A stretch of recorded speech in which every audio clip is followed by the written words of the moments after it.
Congresswoman from Illinois, Jan Schakowsky.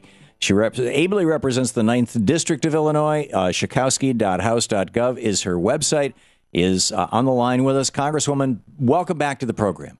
Thank you, and truly thank you for being one of the truth tellers and helping to get the facts out there. I think it's making a big difference. I hope so. Robert Reich, a few weeks ago, came out and suggested that maybe we should go back pre-Reagan and start taxing people who are making over $1 million. And, it didn't get much publicity because those kind of things don't. But it did. I think it actually made an impact. Now you're talking about this. Tell us about your plan. Well, my plan, which is something that 81% of Americans agree on, imagine that. It's hard to get that many people to agree on anything. Right. I think that we ought to be taxing millionaires more, that's the best way for us to deal with our budget problems.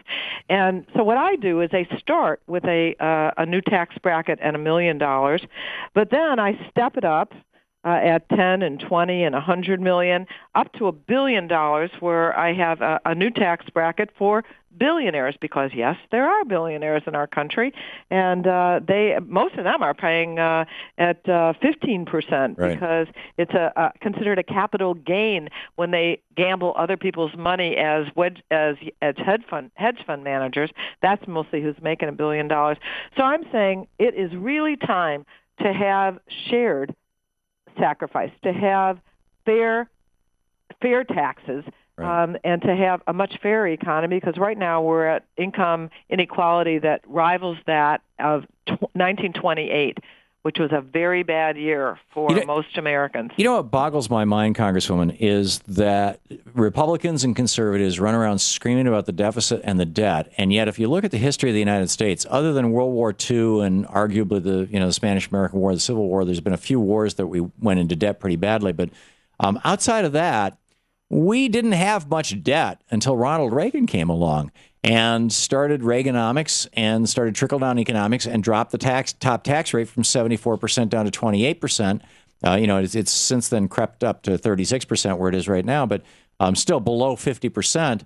And it's like, can't anybody figure out that when you don't tax the rich that you end up broke? Well, yes, and of course, John Boehner likes to say we are broke. We don't need to be in a deficit or debt problem. That it's really because we aren't taking the money from people who have enjoyed the benefits of our economy, who actually have enjoyed the benefits that the government has given to them. And it's time to even the playing field right now. That's exactly what I'm trying to do. This isn't about punishment. It's not about revenge. It's about fairness. And the American people are really seeing that now, that the middle class is disappearing, that it's been a long haul to do that. It did during the Reagan years. It was not only beginning to give tax breaks to the rich, it was about going after labor unions.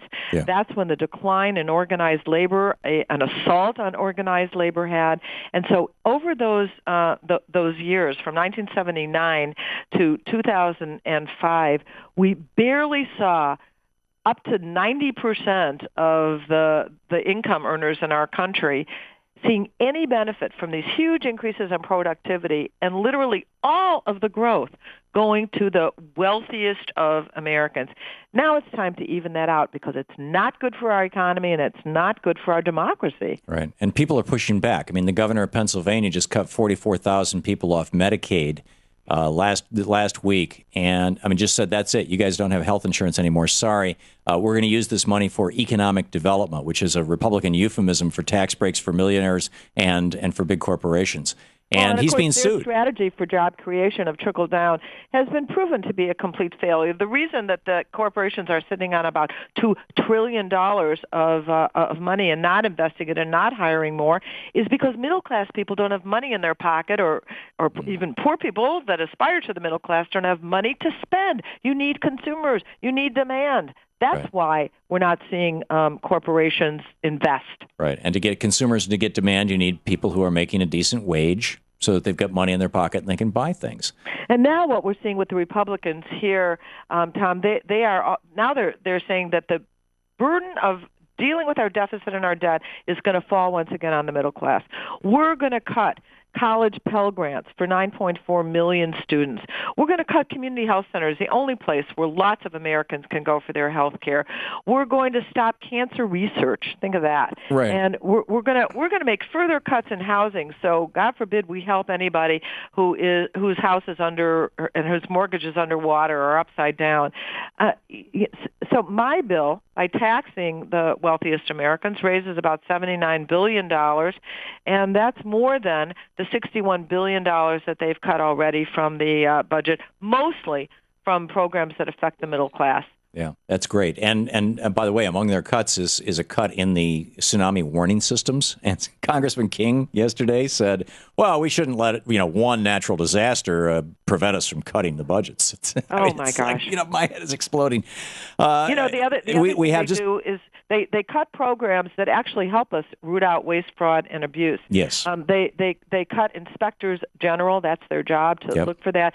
They've cut meat inspectors. Yep. That's a pleasant thought. Oh, and they're cutting the IRS, and for every dollar spent on the IRS, you get $10 out of tax cheats. Exactly. So it's just incredible. Congresswoman Schakowsky, we have about 20 seconds left. How can people help? How can they support your bill? Well, I wish they would call their congressman and say, get on this Tax Fairness Act. It's called the Fairness and Taxation Act, and become a co-sponsor. They can be an original co-sponsor. We haven't even introduced it yet. Great. That's what we'd like to see, more support across the aisle. So wherever you live in the United States, call your member of the House of Representatives, because that's where this is originating here, Congresswoman Jan Schakowsky. The Constitution says all bills that involve spending and taxation have to originate there, and say, please support Jan Schakowsky's Taxation and Fairness Act. Fairness and Taxation. Fairness and Taxation Act. Thank you, Congresswoman. Thanks so much. Bye.